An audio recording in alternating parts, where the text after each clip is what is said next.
If a certain plague is caused by an altar, the solution to that plague is another altar.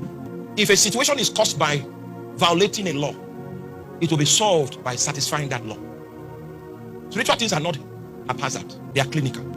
God said to Adam, in the day that you eat of this fruit, ye shall surely die. And so the issue that happened in the Garden of Eden was a legal issue because they violated the position of divine justice.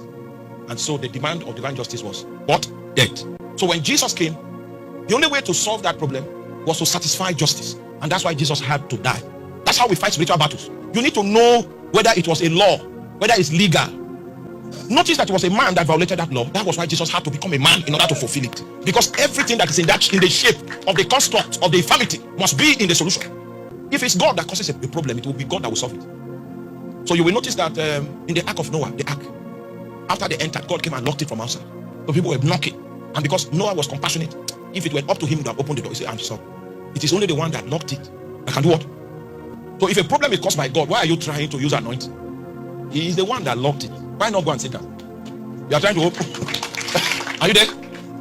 So in spiritual warfare, if it's an angel that caused the problem, it will be an angel that will solve it. If the problem was caused by an altar, it will be solved by an altar. You will need to go and see the priests that are servicing that altar. You need to see their level of devotion, their level of consecration, their level of sacrifice. Because in your own altar, you must have an equivalent level of consecration. There must be an equilibrium. Oh, you sleep on your bed and speak it out like, and then you believe that you can contend with a man that goes into the forest naked. He stays there without food and water, and the first 7 rainfalls that falls on the ground will fall on his naked body. Even to have an encounter with Satan, you need 11 months, 11 days of fasting. Do you realize that people that serve Satan are not as loose as we are? How many of you remember Isaiah?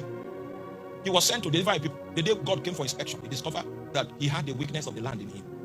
That he dwelt among the people of unclean lips, and he himself had unclean lips.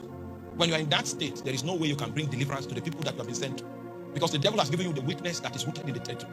Part of the spirit you came to contend with has already manipulated you into his corner in order to invalidate your authority in the spirit.